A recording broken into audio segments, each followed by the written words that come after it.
Here's what I would like for you to know. In America, it is traditional to destroy the Black body. It is heritage. It is not so easy to get a human being to commit their body against its own elemental interest. And so, enslavement must be casual wrath and random manglings, brains blown out over the river as the body seeks to escape. It must be rape so regular as to be industrial. There is no uplifting way to say this. I have no praise anthems nor old Negro spirituals. The soul did not escape.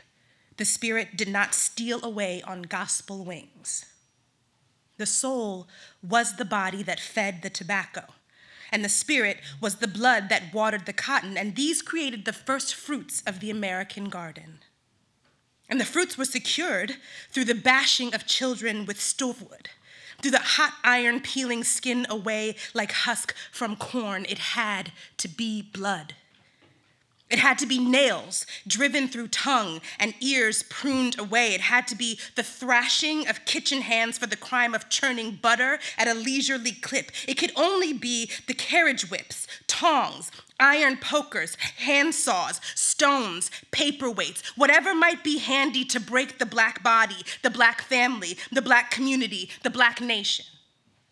The bodies were pulverized into stock and marked with insurance. The bodies were an aspiration, lucrative as Indian land, a veranda, a beautiful wife, a summer home in the mountains. For the men who needed to believe themselves white, the bodies were the key to a social club, and the right to break the bodies was the mark of civilization. And that right has always given them meaning, has always meant that there was someone down in the valley, because a mountain is not a mountain if there is nothing below. You and I, my son, are that below. That was true in 1776. It is true today. There is no them without you. And without the right to break you, they must necessarily fall from the mountain, lose their divinity, and tumble out of the dream. They would have to determine how to build their suburbs on something other than human bones, how to angle their jails towards something other than a human stockyard, how to erect a democracy independent of cannibalism. But because they believe themselves to be white, they would rather subscribe to the myth of Trayvon Martin, slight teenager, hands full of candy and soft drinks transforming into a murderous juggernaut. They would rather see Prince Jones followed by a bad cop through 3 jurisdictions and shot down for acting like a human. They would rather reach out in all their sanity and push my 4-year-old son as though he were merely an obstacle in the path of their too important day. I was there, Samari. I was all anger. I was where Eric Garner must have been in his last moment. This stops today, he said, and he was killed.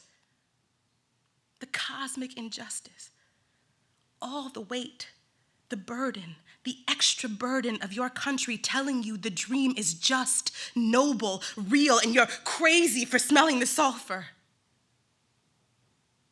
It is truly horrible to understand yourself as the essential below of your country. It breaks too much of what we would like to think about ourselves, our lives, the world we move through, and the people who surround us. The struggle to understand is our only advantage over this madness. The struggle is really all I have for you. I am sorry I cannot make this okay. I am sorry that I cannot save you, but not that sorry. Part of me thinks that your very vulnerability brings you closer to the meaning of life.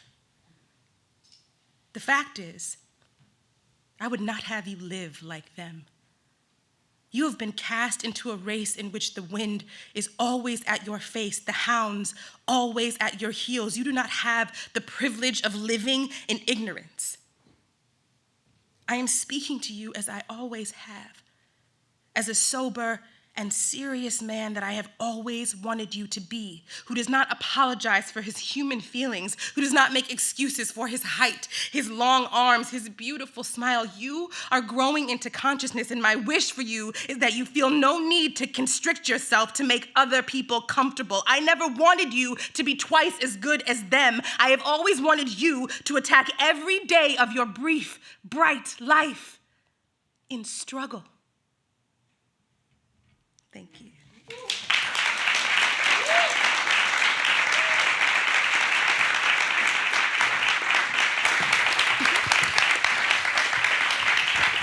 Thank you. Lauren Whitehead. Thank you.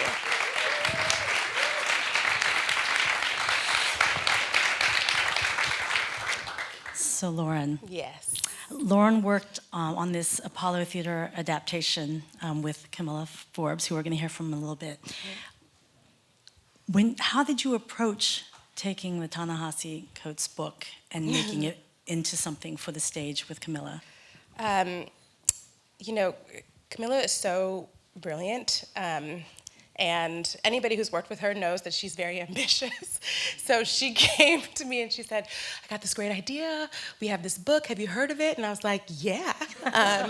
So is everybody else on the globe. And she said, and I want to take it and I want to make it into an evening of monologues, and it's got to be 90 minutes, and we're going to use the most famous actors you've ever heard of, and they're probably not going to have time to rehearse, so, let's go to Sundance and make it happen. And I was like, what? Like, we can't. It was such a precious text when the book came out. Any of you know how it is. I think the first time I read it in 4 hours on a train, and I wept the entire time, and I felt like everything was so precious that the notion of cutting anything from it felt blasphemous. But then I think we decided that if we could get down to the most emotionally resonant parts, if we could find the feelings behind this graceful and eloquent articulation of racism in America, that we could express the full range of sort of the Black human emotional experience, and that's what we tried to do. At the same time that we wanted to keep this very intimate conversation between a man and his son intact. And we knew that we were going to be doing this show at the Kennedy Center, at the Apollo, like huge spaces, which is the exact opposite of the intimacy of reading a book. Like it's you in the book, and you feel a little bit like, oh my God, am I allowed to be in on this conversation? And so then we were like, well, we're going to blow it out for thousands of people. And how do we keep that feeling of, I feel so lucky to be in on this conversation, at the same time that we express the fullest range of the emotions in the book that we could find? Wow. Longer answer than maybe. Beautiful. When we talked about the readings and what might open tonight, you chose this because you wanted to give a sense of history. Why did you select this as the opening thing on the program? To me, it is one of the most unflinching, unapologetic parts of the text, where he's really breaking down what it means to have a Black body in America. And I think that sometimes in all of the grand eloquence of the text, you can lose a bit of the historical fact of what it meant, like how it came to be. And the fact that he is able to say it this way with this kind of I don't want to call it anger, but this force to his son, who I think was 16 at the time, right, Chris? 16? To say it must be rape so regular as to be industrial is something that once you hear it that, I don't think you can unhear it. Once you've heard it that way, you can't unhear it. And then you can never forget what America is about at its base. And so anytime somebody's like, do you want to read something? I'm like, yeah, how much about America do you really want to know, though? Because I'm going to give it to you. Because what else is there in the text, right? The text is, every single time you approach the text, you could think of it as a very sweet conversation between a man and his son, but the fact of the conversation is it's brutal underneath. And there's something about having to tell your son about this brutality with that much love and that much vigor and that much force so that he understands the world that he's living in, that I think is a worthwhile reminder for audiences all the time. Because there's so much in the book where you can just sort of gloss over this stuff, but if if somebody's standing on stage saying to you, it must be random manglings, then you have to hear the word mangling. And then you can't unhear it. You can't unring that bell. And so I'm trying to be a bell ringer.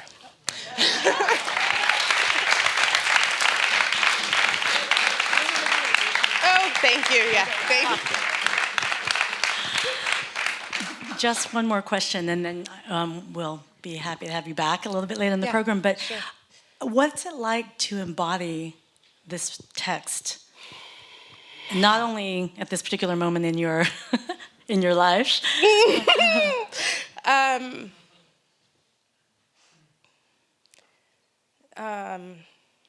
I think that it is, my husband and I are having a Y chromosome consistent with a male fetus. Maybe he'll be a boy. But when I was first working on this project, I was not a Black mom. And I wasn't a Black mother of a Black boy. And now I'm a little bit like, my husband and I sort of get into this but this conversation about, at what point will we talk to our son about this stuff? And how young is too young to know about slavery? And we want to raise free Black children, but damn it, that's pretty dangerous. And so I think that even before when we were working on this in the basement of the Sundance Theater Lab, it was heavy and it was hard and it was emotional and it felt like exciting because we knew that the text desired to be read out loud. Ta-Nehisi is a poet and the text is so musical and so beautiful that in some ways it was just asking to be recited. It was never the plan for me to recite any of it. You know what I'm saying? So here I am now with the Black boy in my belly. And it's different. It's scarier. But I am really grateful for the text because at some point I could just be like, here, son. Here's somebody who did it really well in case I fail, Here's a guy who took a long time to say it as eloquently as possible. And I'm really grateful for it, even while I'm like really mad that it has to be. Well, thank you for that. I'm going to hand that to you because you're going to need it. You're going to need it. Thank you. Lauren Whitehead.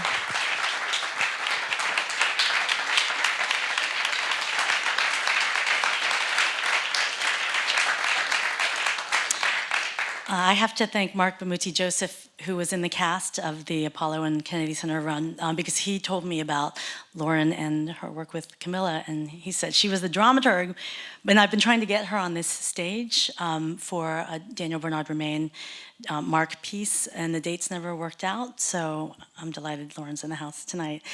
I'm Elena Park. I'm the director, curator of National Sawdust Plus, and this is emblematic of the kind of programs that Jeff Tang and I hope to try to put together, combining performance and conversation, and we particularly like it when things are topical and connected to things that are happening right now.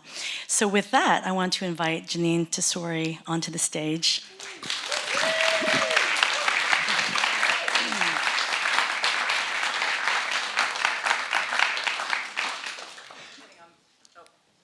No? Yes? Yes. I keep forgetting I'm blind, so I have to come with, yeah.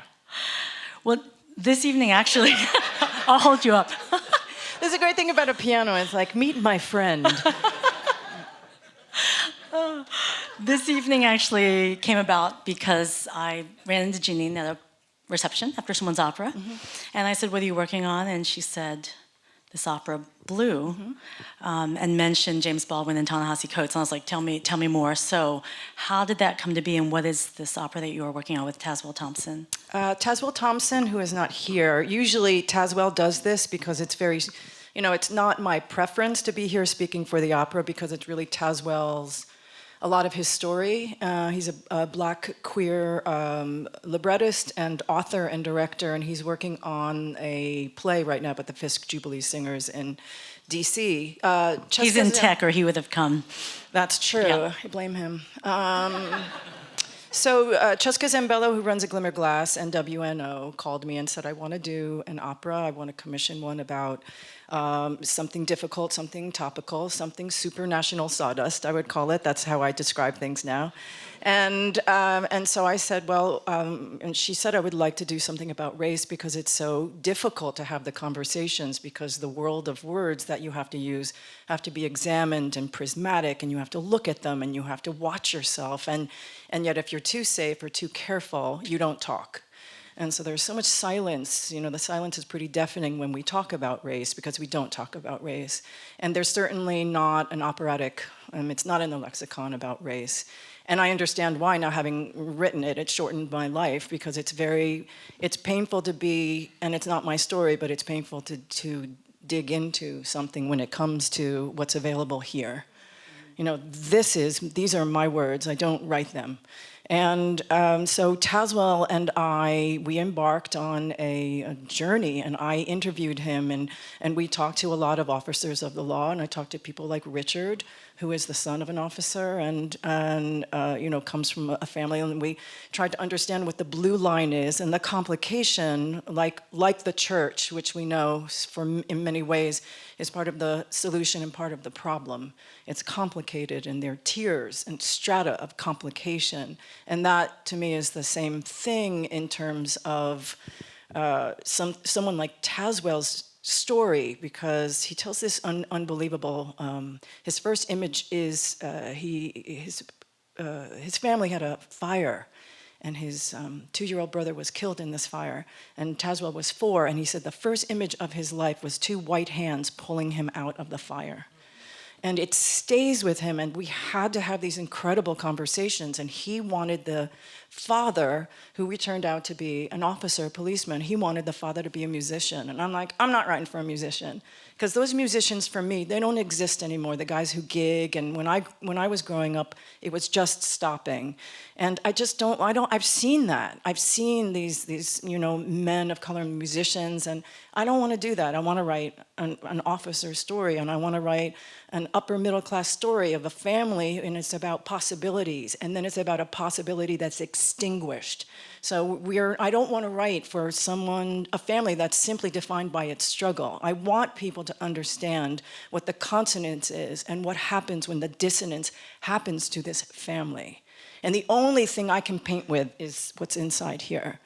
And so it came from, you know, when it's not your story, and Richard and I, we joke about it a lot, because I often, you know, feel strange up here.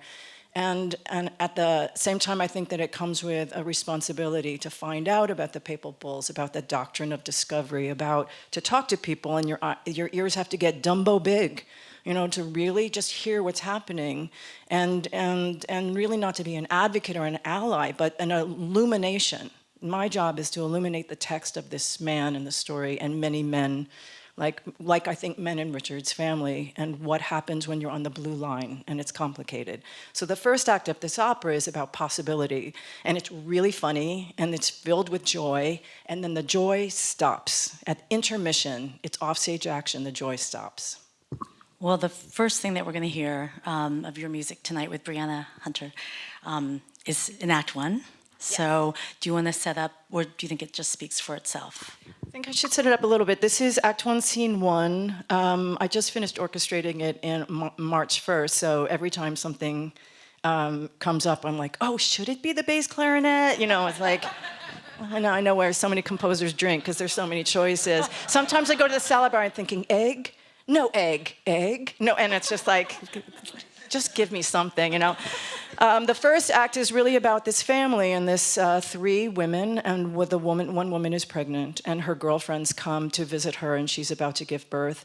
And I've decided they go to Michigan, go blue. I don't know why, but that's my decision. She got her PhD. I had this whole backstory. And so they come and they visit her, and they're like, what? Why didn't you call us? And then they find out that she's having a boy. And the air goes out of the scene. And then the rest of the scene is about them coming back. And then she says, I'm married to a cop. So the air goes out again, so it's all of these things. So this first song, this aria, is called Go Figure, and it's this woman describing, this woman who has this PhD, and she has, she's with an officer, and they're surprised at that and her description of what that love means to her. Great. Well, we'll bring out Brianna Hunter, and I will see you on the other side. I will take your mic. Thank you.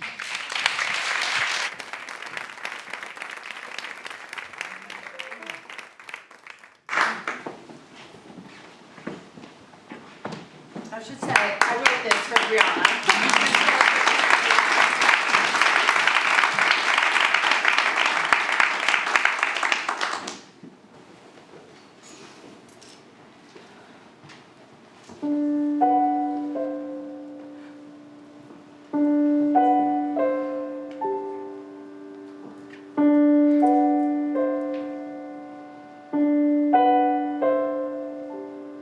I love him.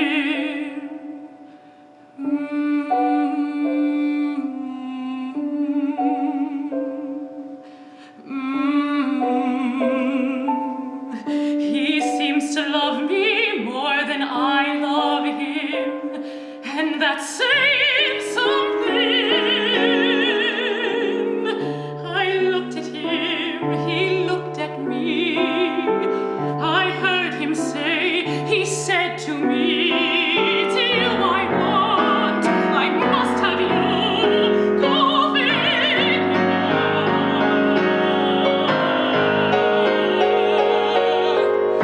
Not a clue of who I am or what I'm not, I didn't care. He said to me, I'm in his hair, go figure.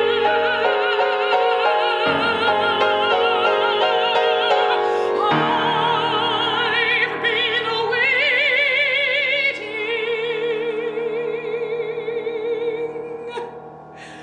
and watching and wanting and hoping and praying that someone would wait and want to watch over me and see you come follow me.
Perhaps you remember that time we went to see Howell's Moving Castle on the Upper West Side.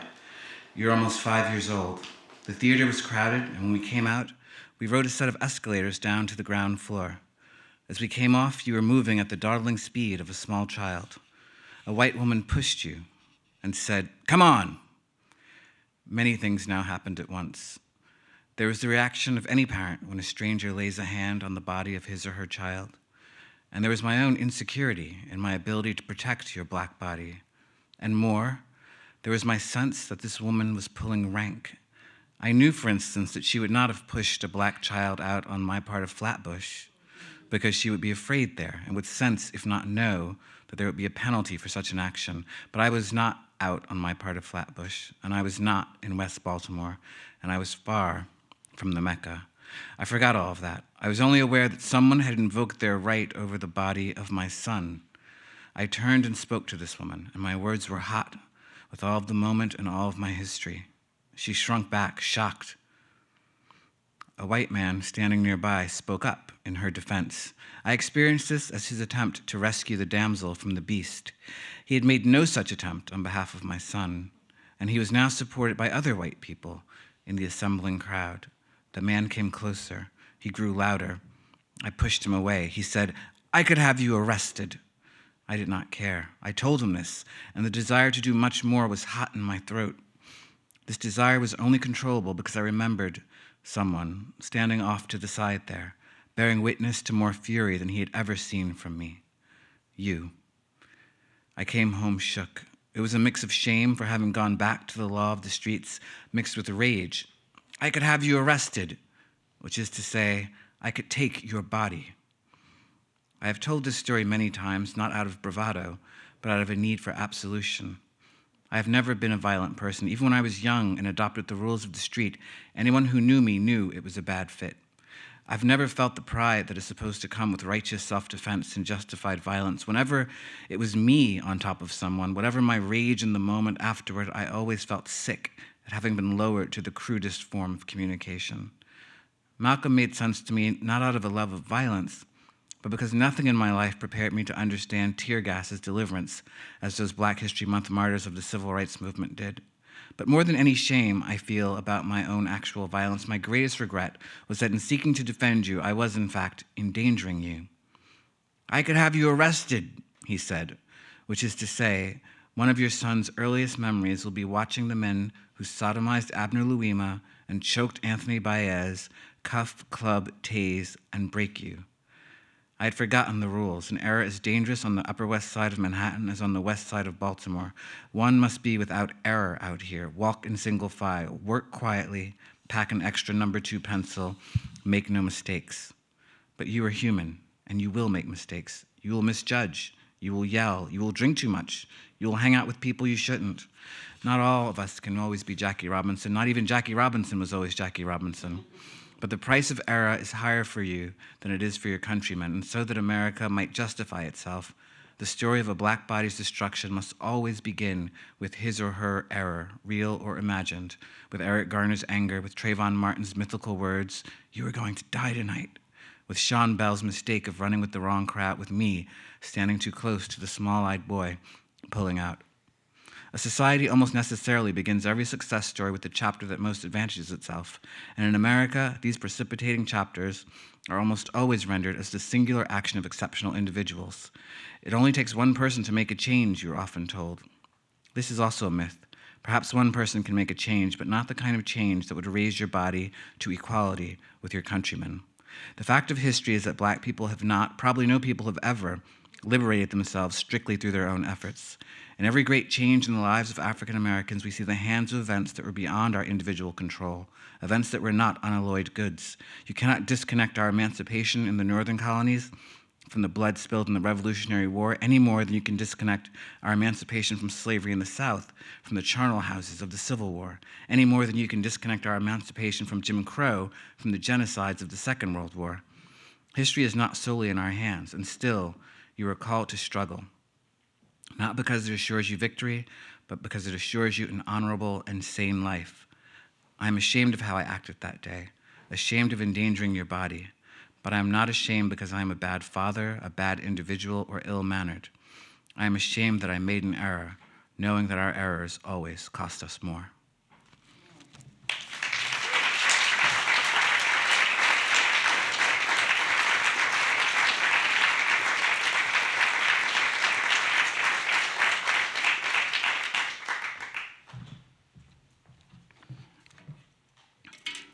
I want to thank Chris for reading that. Have you ever been invited to a meeting and wondered how the hell you got an invitation to it? My name is Richard Gray. I'm not an artist. I'm an attorney by training, never practiced, so I'm kind of an attorney. I work in education advocacy, but I was struck by that piece in the Coates book and asked that it would be read, and you did a great job with it. And I was also asked to find a Baldwin piece, and I struggled to figure out what it would be. And I contacted a friend in Paris who knew some of the Baldwin relatives, and they directed me to a piece from Notes of a Native Son. And it described a scene where he was in my home state of New Jersey and had been told that Negroes aren't served here one too many times. And in his anger, he threw a glass at a waitress, said he was trying to kill her. And the people rose up and began to beat him, and he ran and was able to evade them. And this is a piece from his reflections when he got back to his room. I don't know what I said to him when I came back to my room. He's talking of his friend. I could not have said much. I felt in the oddest way, most awful way, that I had somehow betrayed him. I lived it over and over and over again, the way one relives an automobile accident. After it's happening, you find oneself alone and safe. I could not get over two facts, both equally difficult to imagine and grasp. One was that I could have been murdered, but the other was that I had been ready to commit murder. I saw nothing very clearly, but I did see this. My life, my real life, was in danger, not from anything other people might do, but from the hatred that I carried in my heart. Now I want to tell you why that piece in the Coates book. I live on the Upper West Side, and I was bringing my son home from school, and I was about to turn into the garage in my building, and as people are apt to do, somebody was parked by the garage building. He was out smoking a cigarette, and I honked and motioned to him that I was going to go in, and behind me were some cars, and directly behind me was a police car. And then all of a sudden I hear this whoop, and I'm thinking that the police car is telling the person that's illegally drive to move. And I hear it again, 5 seconds later, whoop. So I move to the side, and the police car moves directly next to me and rolls down the window. And then the young officer, I must have been, it's about 10 years ago, so I was in my mid-40s. Officer was in his mid-20s, could have been my son, begins to say the most vile obscenities to me, screaming at me. And immediately in my mind, I go to the conversations that I had with my father and my uncle, both who were black cops, some of the first black cops in their departments. And I hear my father's voice in my head. You see, I got the talk, but I got the talk with the instructor's manual. Richard, it's not about respecting the police. Respect, like trust, is earned. It's about responding to the police. Right? And their response will determine whether you respect them or you need to protect yourself from them. Number two, the police can pull you over for anything. Swerve a little too close to the line, reckless driving. Give somebody the finger, illegal hand signal. They will pull you over and give you a ticket for that. They'll try to arrest you, but they don't know if they have enough yet. They're fishing. They're going to determine whether you are something they're going to keep or throw away. 3, they will start to ask the most insanely idiotic questions to you, to provoke you to do something that will allow them to get you out of the car, search you and search your vehicle. Don't let them do it. Give them short, concise answers. Less is more. Let them know that you know the game and you know how to play it. Number 4, you can do all of these things and it might still escalate. At that point, just get quiet and say, Either give me a ticket or let me go. Repeat it if you have to. Hope that you can ride this out and it'll pass you by. Now, Richard, I know all of this not because I'm a cop, because it has happened and still happens to me. So I'm back in this car and I'm about to go into DEFCON 4. I'm on it and I'm about to say the words. And I look in my rearview mirror and I see the eyes of my son, Peyton. They are frozen on me and they're welling with tears of fear, confusion. And I transported back to the time where I'm holding him and talking to him before he could respond to me. And I remember saying to him, Peyton, I knew that I would love you. I prayed to God that I would like you. But something's happened. I knew that you loved your children, but I didn't know that you are in love with your children. I cry when I see father-son commercials on TV because of you. You've made me feel things. You've made me a better person. Now I'm going to make mistakes, but I'll make them out of love. And every day of your life, I will tell you that I love you. So, because I hope that the love I feel for you will make you feel and make you a better person. So I'm back in the car, and I'm going through this strange human calculus. Do I say something to the police officer and potentially risk him harming me or my son? And then I look at my son's eyes and I realize the harm is already happening. And so I say, I'm going to make a mistake out of love. And so I look at the officer and I say firmly, but without shouting, why the hell are you talking to me like this in front of my son? And after I said it, I was like, whoa, I said that. Yeah, I stayed in my, and he looked at me like, whoa, he said that to me. And he looks in the back of the car, and it's as if he discovered that my son was in the back seat. And for a moment, brief moment, there was humanity. He realized I was just a father with my son in my neighborhood trying to take my son home. Now, this was no We Are the World, ebony and ivory moment. That moment passed very quickly. And he muttered something angrily and drove off. And I pulled into my garage. And I gathered myself and I went and I grabbed Peyton and I held him. And my son has this thing, ever since he was a child, maybe he was mimicking what he heard, what he saw from other people. And when he hugs me, he pats me on the back as if to say, Daddy, that's all right. And maybe he sensed that I needed that reassurance. One of my favorite authors is Derek Bell.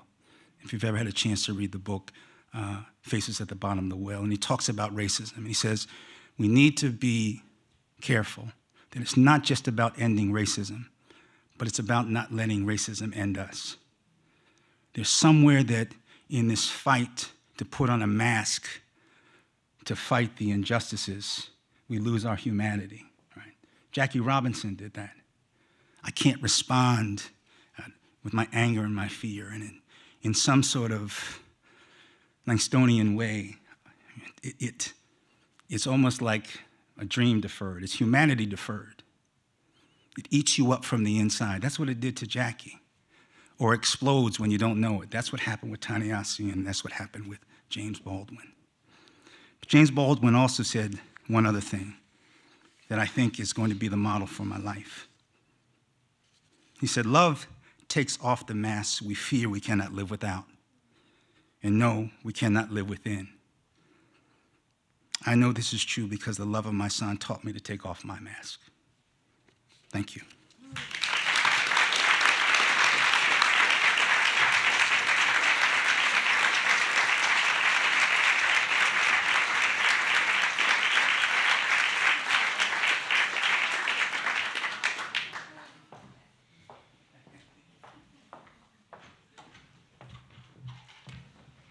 Hello again. I just need to say really quickly about this next excerpt that I'm going to read from the adaptation, that there's a murder at the center of the book of Coates's friend, Prince Jones. You guys remember? It's sort of the, you know that word, the through line. And I think there was a point in that basement when Kamilah and I were working on this with the other dramaturg, Talvin Wilkes, and a small cast of really brilliant actors, that we discovered that the murder of Prince Jones happened within 6 months of the birth of his son. And so I imagine he was exhausted. And I imagine that he was in a profound state of grief. And so when we chose this passage, we knew that it was going to be really important. And then I think it's also worth saying that this is the one where we finally figured out the method of how we were going to take this incredibly precious text, which, when I listened to the audiobook, I think the audiobook was like 4.5 hours long, and I was like, how the hell are we gonna make it 90 minutes, Kamilah? We can't do it. Like, we can't cut anything. And I came into rehearsal that day, and I had taken a Sharpie and performed the poetic technique of an erasure on this passage. So it went from something like 750 words to like 250, and it became a poem. And as soon as Kamilah was like, yes, I was like, okay. And I think we only had like 3 days left. So then I just went back into the room and I was like, okay, Sharpie, okay. But it's important because I think that this was the moment where we discovered that if we dare we take away some of the eloquence and care with which he's constructed this stuff, that beneath it, we can find a voice of rage and a voice of humor and a voice of fear behind some of these really beautifully constructed sentences. So this is Fire for the Rest of My Days, and we called it In Shotgun Blasts. This entire episode took me from fear to rage, fire for the rest of my days. Most of us drink our travesties straight, smile about it. I wrote about the history of Prince George's police. Here is what I knew. The officer who killed Prince Jones was Black. The politicians who empowered this officer, Black. Black politicians, twice as good, unconcerned. By then, the internet had bloomed. That must strike you as novel. All your life, whenever you've had a question, you type that question on a keyboard, and within seconds, the flood of potential answers. I remember typewriters, the dawn of the Commodore 64, days when a song you loved would have its moment on the radio and then disappear into nothing. My curiosity in the case of Prince Jones opened a world of newspaper clippings, histories, and sociologies. I called politicians, questioned them, was told the citizens were more likely to ask for police to support than to complain about brutality, told that the Black citizens were comfortable, had a certain impatience with crime. I had seen these theories before back in Moreland. I knew these theories, even in the mouths of Black people, justified the jails, argued for the ghettos and projects, viewed the destruction of the Black body as incidental to the preservation of order. Safety was a higher value than justice. I understood what I would not have given back in Baltimore for a line of officers patrolling my route to school. No such officers. Whenever I saw the police, something had already gone wrong, and all along I knew that there were some for whom safety was in schools, portfolios, skyscrapers. Ours? Men with guns who view us with contempt.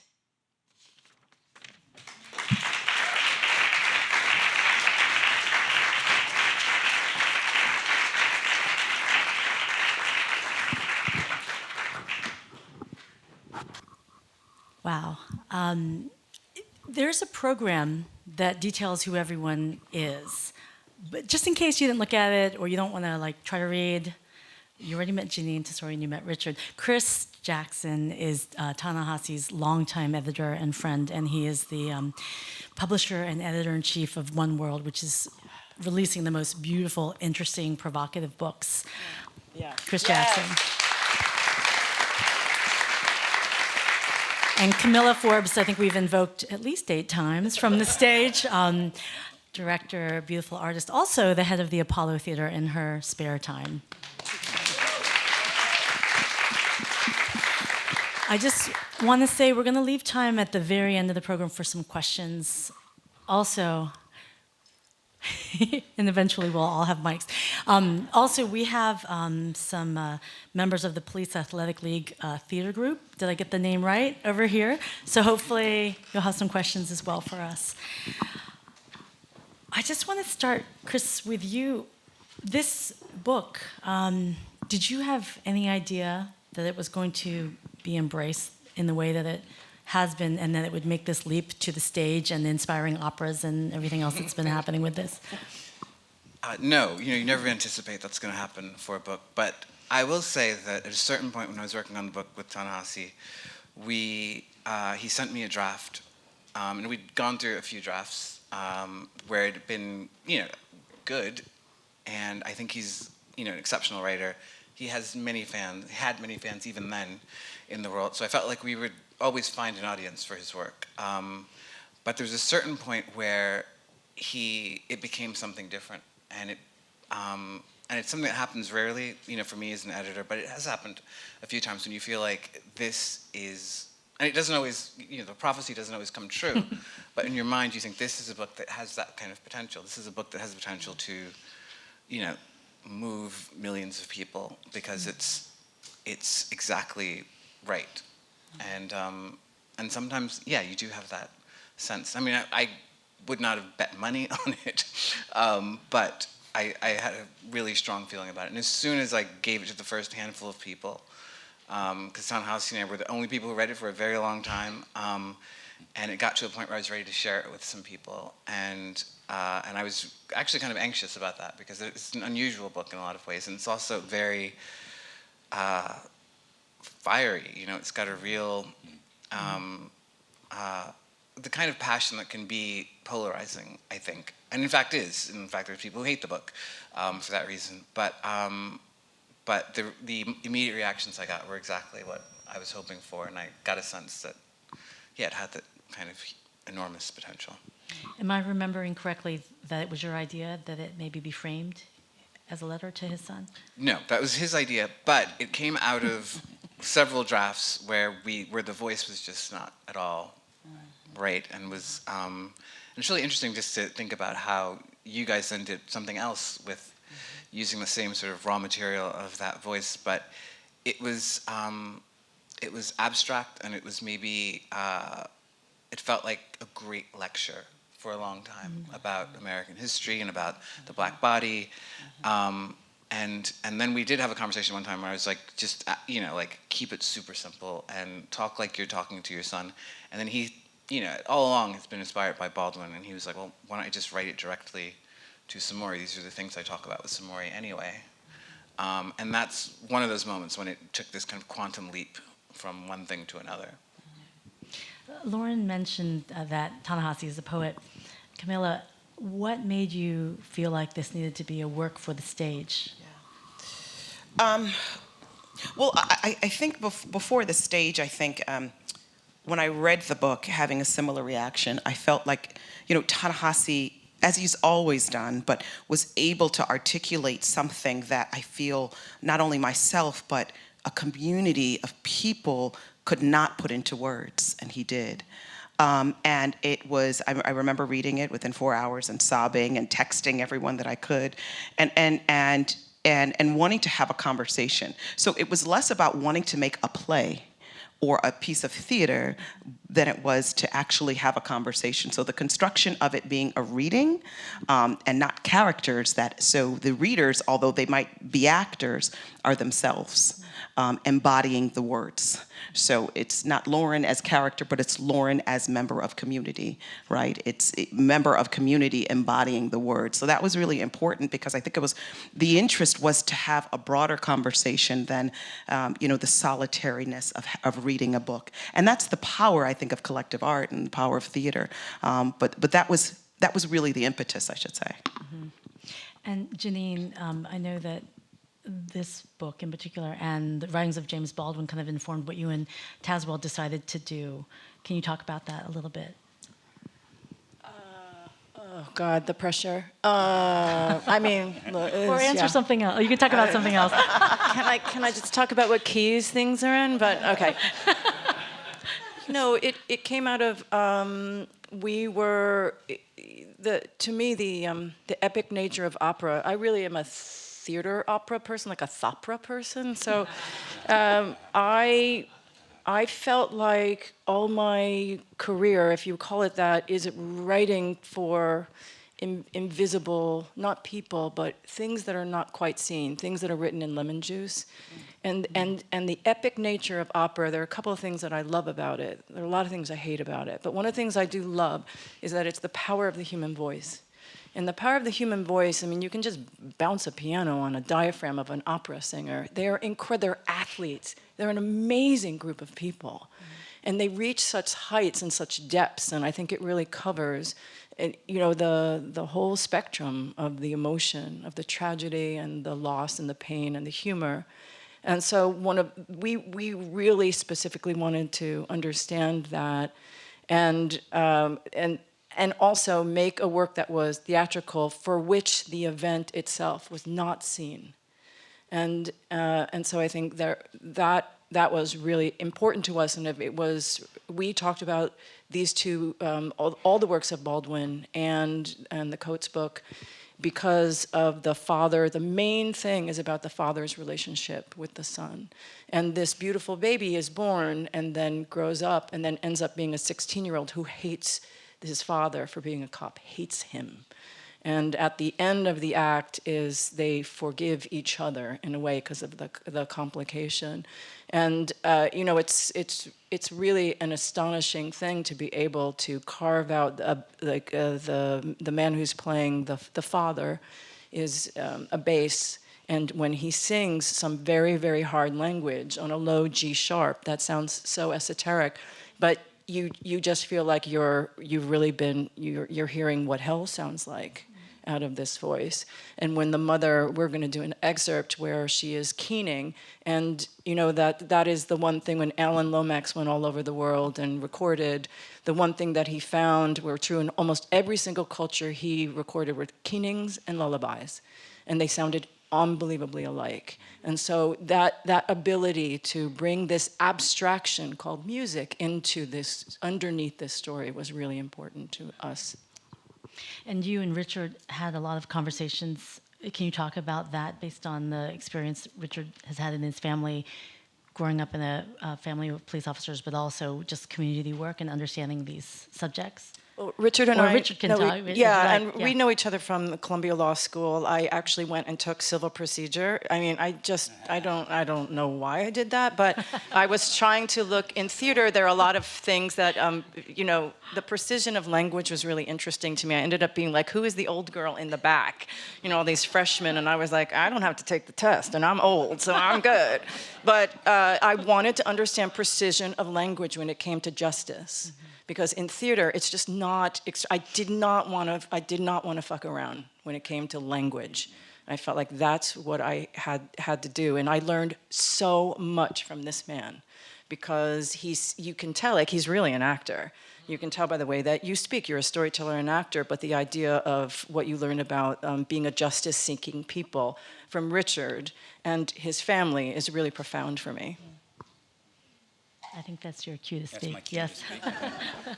So I do think the way we were connected is in the other direction. In working in communities, I'm also a researcher. We tend to talk about the issue, and then we have the lives of people who populate those issues. Right? We'll talk about the issues of police brutality, describe the issue, and then we'll have examples of it. And what I've learned from artists, and this is part of really learning the discipline of art, is you go from character to issue. Right? You describe and get people connected to the lives of folks. People don't live in issues. They live in lives, and their issues are weaving throughout it. And so working with artists has really been instructive for us, because it allows for the work that we do with communities to give them a voice to be able to describe their lives in their own ways and to connect them to issues in ways that's very different. And so we've been doing work where we've used this music and spoken word and film as a way for people to talk about not only the things that are happening in their lives destructively, but also their vision for what justice looks like in their own voice rather than being translated through researchers or lawyers or others. Well, I don't want to get too far in the program without giving you a taste of related things, which is the production that Kamilah did at the Apollo. We have a little video, just give you a few minutes of some of the performances. So let's watch that and we'll return to this subject.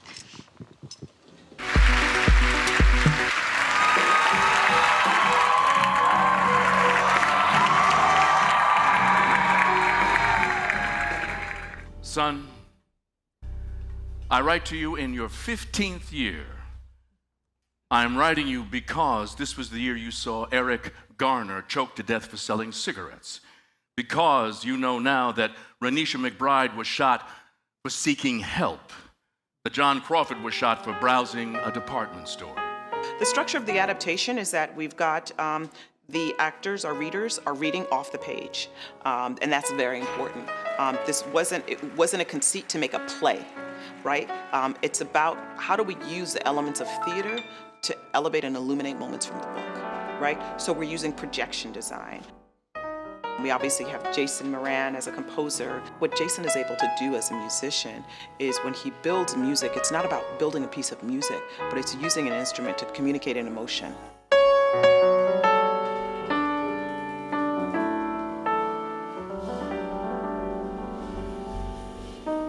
Anytime you have actors with a lot of text, and dense text as well, as dense as this text is for this reading, then it's best to leave a lot of space. So I'm leaving tons of space until there are moments when you shift it into overdrive. Sundays Mahalia played, familiar ways like the way she knelt and prayed. Will a master forgive us? Her trespasses had us real afraid. I never listened, but I still obeyed. I got to see how Philly played at such an early age. When my father was into, sent him to his early grade. Then mom started chasing that bass like Willie Mays. My childhood was all of 40 nights and 40 days. Trouble was my ball and chain. Billy, Stevie, need to hear them songs. Sometimes to believe me, who freed me? Lincoln a Cadillac, drinking a battle rap. So is it Godspeed that we travel at? Endangered in our own habitat. Them guns and dope, man, y'all can have it back. As a matter of fact, we them lab rats. You built the project for, now you want your hood back. I guess if you could rap, you would express the truth, that PTSD. We need professionals, you know what pressure do. It make the pipes bust. From schools to prison, y'all, they trying to pipe us. I think this body of work tells where we've been, but tells where we are, and hopefully like gives us some guidance to where we can be. I am speaking to you as I always have, as the sober and serious man I have always wanted you to be, who does not apologize for his human feelings, who does not make excuses for his height, his long arms, his beautiful smile. You're growing into consciousness, and my wish for you is that you feel no need to constrict yourself to make other people comfortable.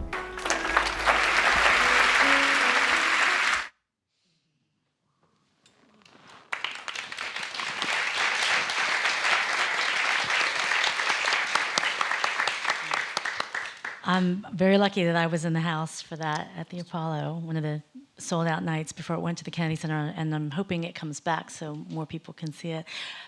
You call this, I think, a witnessing, right? Yeah. Talk about that and talk about how you approached making this adaptation. Well, I mean, as Lauren has so eloquently talked about earlier, I mean, again,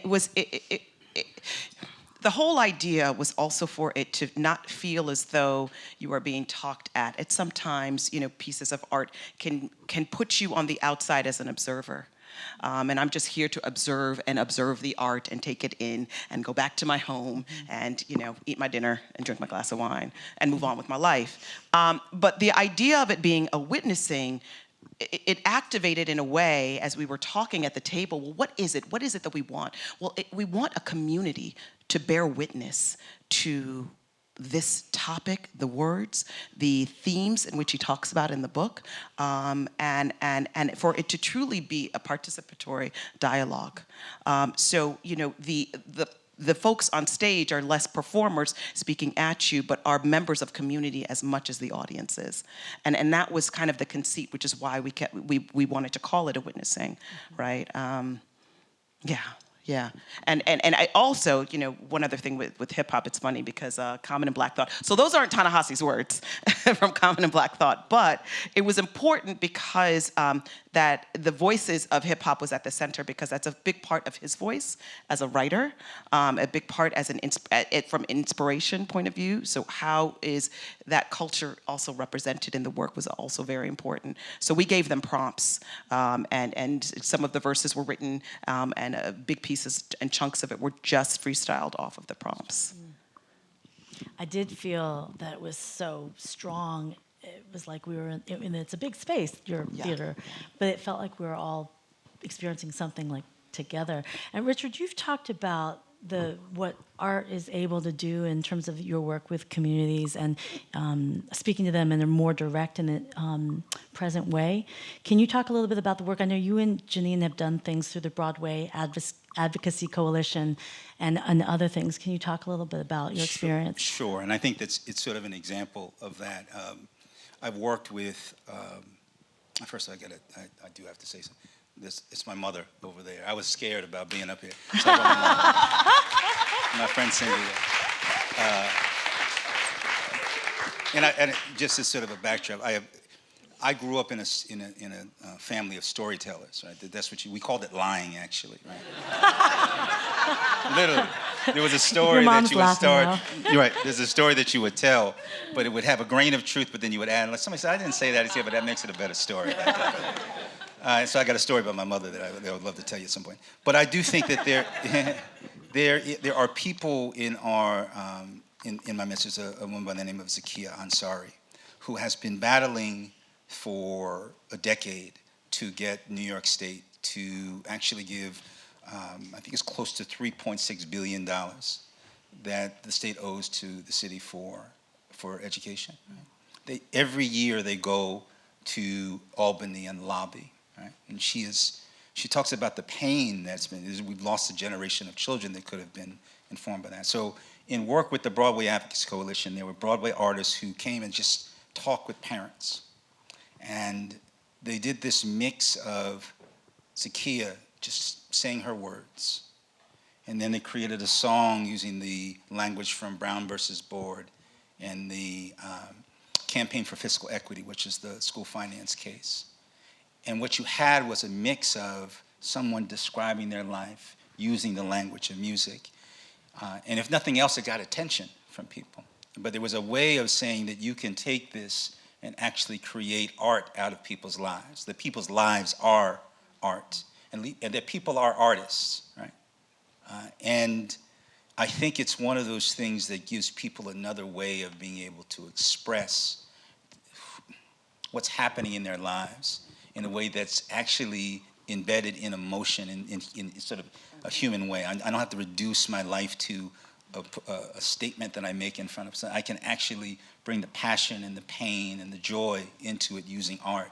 And so the collaboration with the Broadway Advocacy Coalition has allowed for people to do that. And I think from the artist side, it has enabled them to, the artist said, we have this capacity and we want to be able to create music, but we also want to be able, and art, but we want to actually change the world around issues of equity and justice. And this is a way for us to do that in collaboration with people who are doing that. I want to be sure to leave time for you to ask questions for this group. So I think maybe Jeanine, can you introduce the last piece of music that we'll be hearing, and then we can open up for some questions. So Brianna is going to come and sing. It's so hard to do the second act out of context because it starts with a confrontation with the Reverend and the Father hands back his badge and says he's going to go out and kill this white cop who killed his son. And they, it really the whole scene. And then the next scene is where this excerpt comes from. The same girlfriends that were in the first scene now are surrounding the mother, and where it's sort of a Trojan women. Because one of the things I realized or I guess was curious about was the way that, to look at the fates, if you look at Greek tragedy, and the way that the fates were threaded and cut short, and it was declared, and you wonder, is there any free will? Have the gods declared what your fate is going to be? And I wondered about that for a person of color. Has someone declared what the fate is going to be?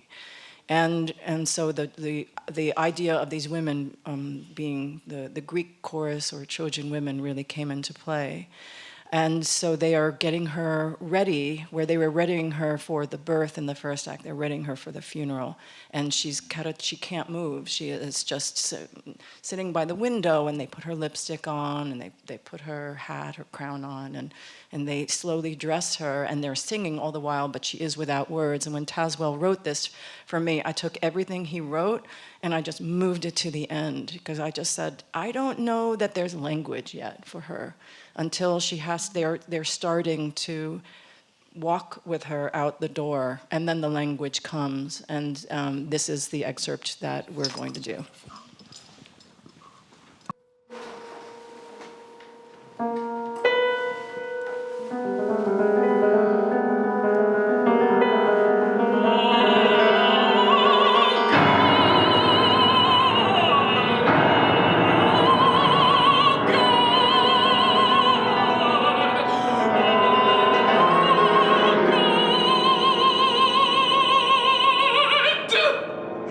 Bring my baby back.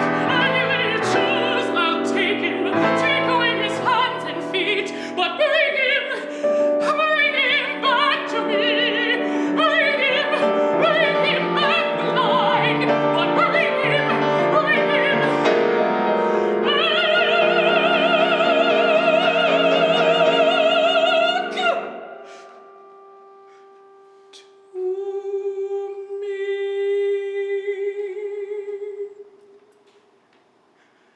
His face on a milk carton, missing but alive.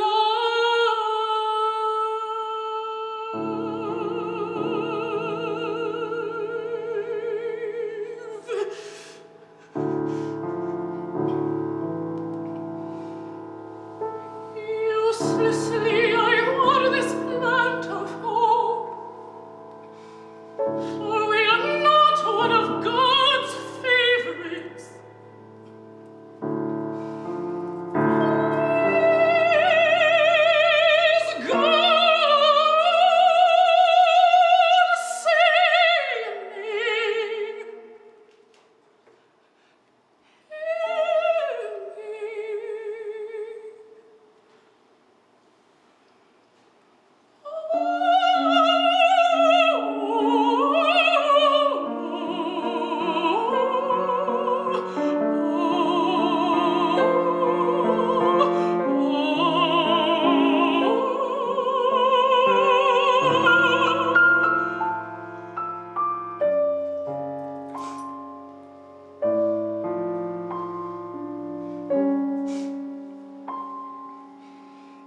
Dear sweet Jesus, I am on my knees, begging you,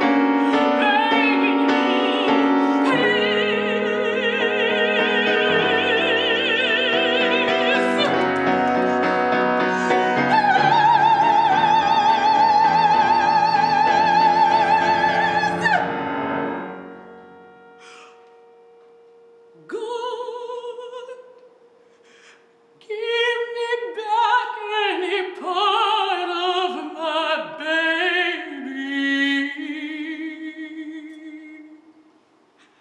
I'll never ask for anything more. Over and over,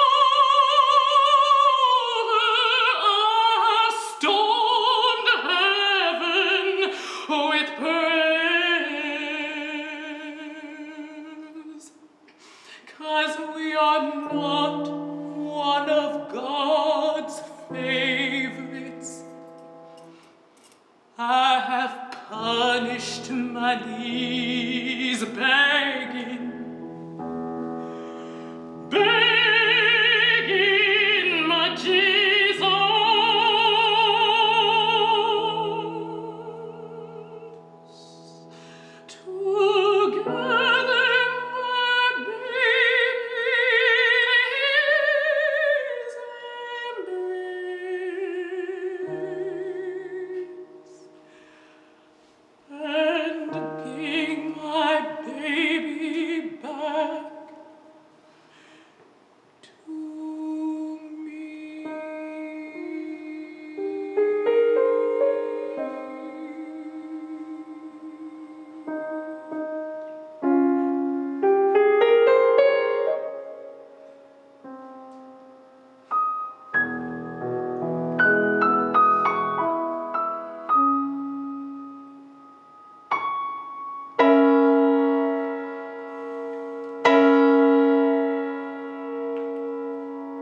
few words, or you? No. I just There you go.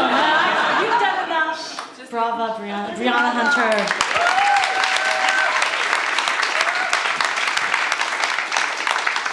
So I just have to say that we've never sung that before. We've never done that in public. So I just want to just like, the taco I had, that's really right here, right now. The piece is premiering in Glimmerglass in July. And then, so it's new. It's terrifying. I mean, everything about it is just terrifying. The subject is terrifying. Doing it is terrifying. You know, the people who I'm doing the West Side Story film are here, Patricia and Justin, Peck and Craig, and we were just, we have months and months of preparation, and then you can do all that stuff. But they know, because they're artists, that there's no, you do it, right? And then you put it out there, and the last scene partner is the audience, and I don't know what they'll do with it. And it's really terrifying. All of it is really terrifying. I just thank God for, alcohol is what I will say. I think it's even just use words. It's like blah blah blah, devastating, powerful. I mean, there's something that Common said in the video about the text, and he said, I'm going to make sure I get it right, that this body of work, these kinds of things, tell you where we've been, where we are, and hopefully gives us guidance to where we can be. So I think you go deeply into things that are excruciatingly painful, and then we figure out a way forward. I mean, I think that's what we try to do. When I think about a lot of, as Lauren talks about, we were at the Sundance Lab with a writer's residency in a basement. They really put us in a basement. But it was fitting, because I think that, we as creative collaborators working on this piece had to have our own private space to mourn, because of the subject matter, and because how much the subject matter had touched our lives, but also the realization that there has not been a collective moment in our country to mourn for these issues. And how do we then use the power of theater and the power of kind of collective emotional reckoning of humanity as that space? In Washington, D.C., when we did 2 shows, we did 2 presentations in New York, and then took it to D.C. And it was interesting, because I remember at the end of the show, into the second show in New York, and Jason does this big musical thing, and it's beautiful, and there's this moment, and the projections are going, and people are clapping, and I kept sitting in the back of the theater thinking, no, this isn't it.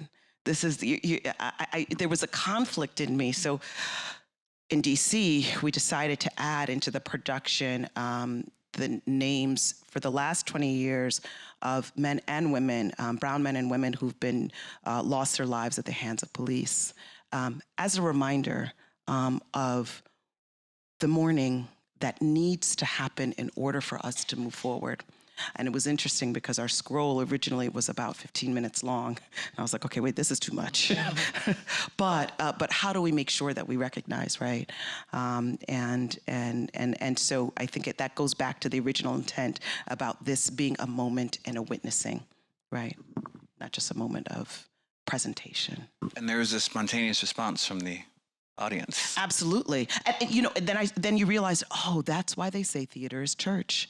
Because literally about 1,500 people did not move, and it was scrolling. It was meant to scroll so people can see on their way out after the curtain call, bows, etc. And nobody moved. You could hear a pin drop, and people stood still to pay homage, to give reverence, to have a moment of collective mourning, and also take with them the joy and the beauty of life that is expressed in the words with them around their day. Hello, my name is Kasim Sunsun. I have a question for you, sir. Mr. Please remind me of your name. Mr. Gray. Mr. Gray. You said a sentiment about your father being a cop. I just wondered, from your perspective, what do you think of police brutality against Black people, and how do you feel towards law enforcement because of that, although having your father be a police officer? Right, that's a great question. Thank you. I think my father was a police officer at a different time, and at a time, my uncle tells the story, he was a state trooper, that they actually pulled him out of the academy and sent him undercover during the Newark riots, because they swore there was somebody behind that. And my uncle's like, people are just mad, right? And so there is this, and my uncle left the state troopers because he kept training people, young white officers who then became his boss, right? And so I think for him, he talked about the fact that there was this conflict in being in that. There was always this sense of conflict. But for me, it doesn't shape my view of the institution. Right? We sometimes personalize it. The institution, you can have black cops who operate like the system. You can have white cops who operate differently. It's the system that makes people operate in a certain way. So to me, fighting against the issue of police brutality is about the culture that officer had, where he felt like he could come. And I've had black officers talk to me that way, right? Because once you're in that position of power, you are actually channeling the power of that institution, whatever color you are. Right? And so I think it really is a way of separating out the fact that my father was a police officer, that I can still fight an institution, just the way that I can be an American and fight America, right? It doesn't mean it's the institution that one fights. And so I think it really doesn't shape me any other than maybe it makes up for some interesting conversations with my father and my uncle at times. But they were actually sometimes more radical than I was, because they're in the belly of the beast, sort of telling me things that are quite interesting. So thank you for that question. Thank you. My name is Cindy, and I'm so in awe and honored to be here. So thank you so much. I have a question about, and it was great for all of you to share how you got to the stage and brought this presentation for us, which was great. A lot of art, I think, is about truth-telling. And Kamilah, what you said about having that moment of grief, which is part of healing. And I wonder how much you feel that this could be a part of the catharsis of building solutions, if not empathy, for those who are in these spaces of challenge and struggle. Yeah, I mean, I think it's absolutely the first step, right? Is in order to heal, in order to build solutions. I think, it's always, because I think that's a big part of our responsibility as storytellers, is to provide a space for conversations and solutions to be explored. A big part of, I think, the big conversation as we think about this piece and pieces like it going forward is, what then is our responsibility as producers to do next? What are we offering to do next? Not about solutions, but what is the space for the continued conversations, which I think, and I think we, some places call it community engagement, but I think about the continued solutions about what next. Because I think, art has the power to activate, as you just said, activate on a level of humanity that, no political speaker can even come close to. So now that is activated, where do we go after? And I think it's the responsibility of producers and the theater producers and the original intent of the work to take care of the audience in that way, and to answer that question. I think we had two other folks over here with questions. Thank you. This builds on what Kamilah is saying, and I'm a little nervous to say it, but I want to thank Jeanine and Brianna for that last presentation. Both of my grandmothers lost sons, and I can remember at age 10 hearing my grandmother scream at the loss of her son. And Black funerals are ultimately segregated spaces. They're where the mourning happens, and it's not exposed to a broader mixed race community. And this was the first time in all these years that I heard something that sounded exactly like my grandmother sounded that night. And so it's a tremendous tribute to both of you to have accomplished that and to have brought it forth in a mixed race space, because other communities don't hear what that grief really sounds like. And so back to the mourning, I think that was a crucial contribution. So thank you.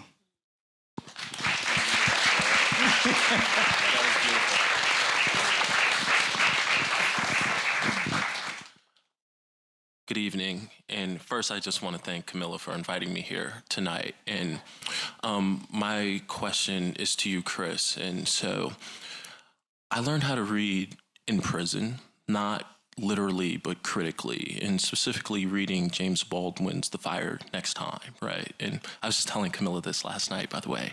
And that book happened to me, right? And I've read Ta-Nehisi Coates' Between the World and Me, and that book happened to me. And so I sat here tonight and listened to the theatrical readings of it, and then readings have changed my relationship to the text.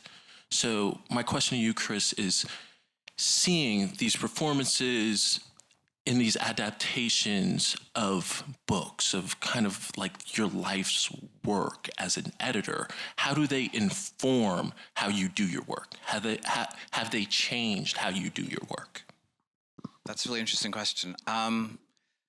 So it's one of the things that I find, and the one of the things I love about publishing books is to see the different ways the books have a life in the world, and sometimes that life is in the life of an individual reader, you know, who's sort of transformed by a book. Sometimes it's when you get to see it sort of dramatized as a, you know, film or as a theatrical performance or a television show. And, you know, one of the things that certainly with Ta-Nehisi, one of the things that it's taught me is that the thing that happens between, you know, a writer and his or her editor is incredibly intimate. And it's funny, you know, when Kamilah talks about it as being like this community space, because when we were working on the book, it was just pages going back and forth between two people. And at a certain point when you're working on the book, you forget that anyone's ever going to read it besides the two of you, because you're like, we got it, great, like, let's move on. But then you're like, oh, wait, now we have to share it with, like, everyone. And I think sometimes when you see how these, how the work can live in these communal spaces, it's just part of the magic, I think, of sort of letting go of a piece of work and letting it have its own life that goes on beyond you. The first time I heard it read was actually Ta-Nehisi reading a small piece of it at a conference. And he was supposed to be giving a talk, but he said, I'm just going to read this thing, this work in progress that we're doing. And it is interesting how hearing it read aloud and seeing people sort of respond to it does change, you know, my relationship to it too, and raises in some ways the stakes, because you remember that this is something that will live outside of the two of us. But that said, it's the work that happens between the writer and the editor in that kind of intimacy that allows for the work to be created in the first place. So I think it is good to have this kind of incubation that is my part of the process, you know, before, you know, other brilliant people can kind of take it on the road. Actually, can you talk a little bit about what Ta-Nehisi is researching now? He's not researching anything. He's actually written a book, and it's going to be coming out in September, I believe. And it's amazing. It's a remarkable book. It's his first work of fiction. And it's funny, you know, we're talking, as we just were, about how there's, you know, he was just in our offices yesterday, and we were just kind of like asking him just to talk about his process in the book and the sort of transition from nonfiction to fiction. And a lot of it was for him, like, you know, there is so much you can talk about as a journalist or a memoirist, but people are changed often through being able to imagine, like, new futures, but also new pasts, or imagine the past in different ways, inhabit characters. And so he started with, you know, his sort of fictional work with the Black Panther comic books that he was doing, that he kind of reanimated that whole mythology and built that whole world for, you know, a new generation of readers. And in this novel, which takes place during slavery, he does the same thing. He builds a world, but also allows you to get deeply inside of these characters in a way that allows you to relate to them in a different way. You know, there's a part of Between the World and Me that, you know, there's this moment during the Kavanaugh hearings where these two women like went into an elevator and they interrupted Jeff Flake, and they were like, "You can't vote for this," and it stopped the vote until there would be hearings. And later, one of the women said that she was inspired by Between the World and Me, because there's this passage in Between the World and Me where Ta-Nehisi says, slavery is not this big abstraction, but slavery is like one woman who wakes up in the morning mourns the child who was sold away from her, thinks about how she's going to spend her day, and that's what slavery is. It's not an abstraction. It's something that happens to an individual. And if you can imagine yourself into that individual, then you can actually understand the enormity of what happened. And in some ways, that's what this book is doing. It's kind of pushing things into this other realm of imagination, but it's also an adventure and a love story and a fantastical kind of magical, realist novel. It's amazing, and it'll be out in September, I think. I was struck by, because I read Coates. When I leave New York, I have I came here from Massachusetts, so I have his house in Wareham. It's on my porch, and that's where I do my reading. And I read Coates, as if he was a younger brother. He's about 10 years younger than me, and so I read an experience that I was familiar with, but was of somebody who was experiencing it. And then I read Baldwin and Baldwin's, and he's an elder. And I say that because we sometimes talk about this as a conversation or communication from one community to the other, but sometimes it's within the community. It's from one generation to the other, right? And I say that because I'm sort of in the middle. Like I'm technically supposed to be a baby boomer, but 62, I'm not really a baby boomer. I was a kid during all that time. But I'm a little too old to be X generation, so I'm right there in the middle. And sometimes I hear both of those generations talking across each other, but I have enough experience to sort of know the value. So, I know old school R&B, but I also know Rakim, right? So there's a part of it where you know the mix. And I really feel like sometimes a book like that becomes also a way for generations to sort of know the kind of mourning that is happening with this generation. But I also think that there's a way to sort of, when I visit the lynching museum, there's a history of mourning that each generation has. And I think this becomes a book that older and younger people can sort of learn about a period of time, and they can start a dialogue that's intergenerational. That's, I think, really important. I was telling him about Just Mercy, the Bryan Stevenson book, Chris, that you published in your prior house. Is that true? Right. Right? Mm-hmm. It's really it's an extraordinary book. Can you Great just book. say 2 words? Because I told him a little bit about it, and yeah, it's on his list now. Yeah, Just Mercy is a book by Bryan Stevenson, who's a civil rights lawyer, and particularly focused on the death penalty, and is another one of those books, by the way, like that, when I was reading it in manuscript, there was a moment when I was like, this book is, going to reach millions of people, and it has, which is very exciting. And I highly recommend it. Bryan's also doing a lot of work around truth and reconciliation when it comes to the experience of lynching, and he's connecting it to slavery and mass incarceration and this kind of whole process of control and domination and destruction of Black people historically and reckoning with it. And he opened up a memorial and museum in Montgomery last year that is, I think, just an amazing space for really immersively confronting the history, but also a space of mourning, because it's a memorial to everyone to every lynching in American history. One of the things that I read about, I haven't been there yet. There's a beautiful, large, don't know how to describe it. It's almost like a hanging sculpture for every person. For every county in America, right. There's like a hanging, almost, you can look at it a lot of different ways. Like it's like almost coffin-like, but or tree-like, depending on how you want to look at it, which is, trees, of course, have two different kind of connotations in this. It's like a hanging body, or as a place of, fertility and rebirth. But yes, for every county in the United States of America. So you walk through it, and some of them will have dozens and dozens of names on them, and some of them will have like a couple. And it's a very powerful experience. And they made one of those things for each county to take back and put in the space where this happened. And the ones that are not claimed, it's also a symbol that they're there in Montgomery waiting to be, taken somewhere claimed, else. Yeah. Sorry, don't mean to end on but that's what this is.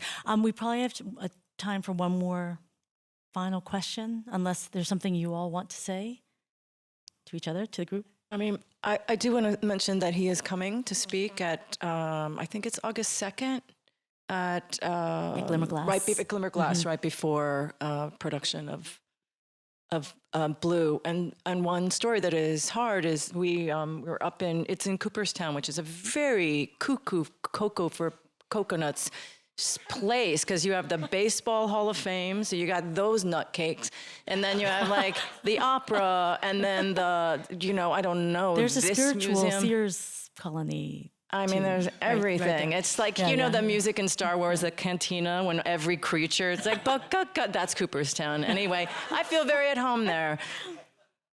I have no... So we were rehearsing, and it's, it's a cast of all of people of color, and one of the women was late, one of the sopranos, and I was like, And she came in and she was shaking, and she was stopped on her way to rehearsal and couldn't sing. She couldn't, because she lost her voice.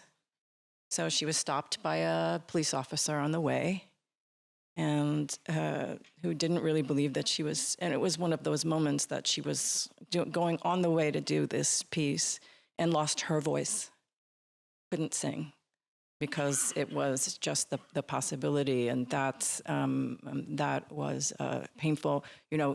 Tried to find the energy to literally phonate and could not.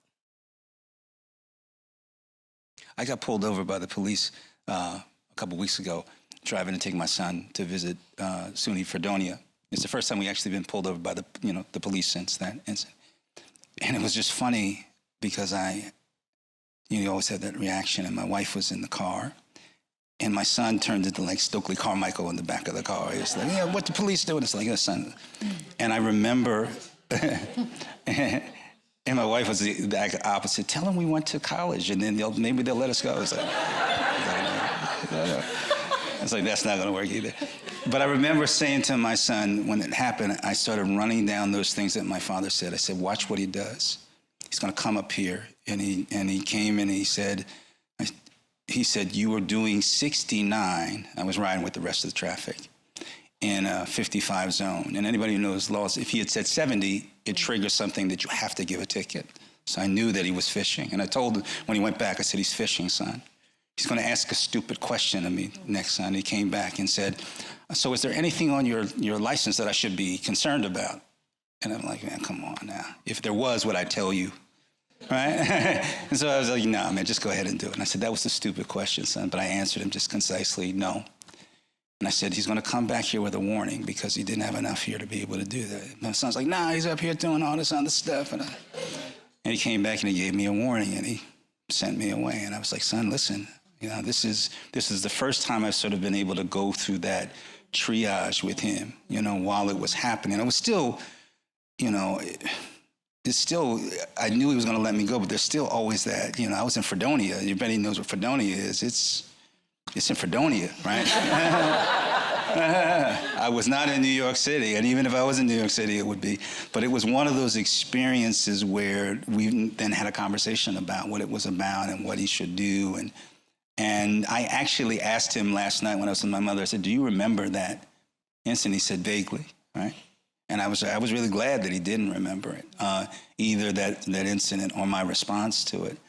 But it became a way for us now to have a conversation about it where I've had some perspective on it because I probably talk about it differently, and he can process it. I had this weird experience, just to say that I was speeding, coming back from Long Island. My friend Salima, I was with a composer friend, and we were speeding, and I actually rightly got pulled over. Kendrick Lamar was on the thing, I blame that. But anyway, the cop pulled me over, and my hands were dry, and I hadn't put lotion on them, and I reached in the back seat, put lotion on, and then I said to her, you could never do that. He could see we're two women, Asian, Caucasian, and I realized in that moment, I can do that and not worry about anything. And I thought at that moment, it's just this, unfair. Anyway, I just wanted to thank all of you for being part of this. Such generosity on this stage. I also have to say that Chris was named by Ava DuVernay, one of the 34 most optimistic people recently. Yes, so a nice honor. Yeah, and she was here on the space because we work with her film collective to put their work out into the world. Brianna, Lauren, thank you so much. And their books. I think we should just continue to follow what all these people are doing, and please come back. And Jeff Tang and I thank you. Yay.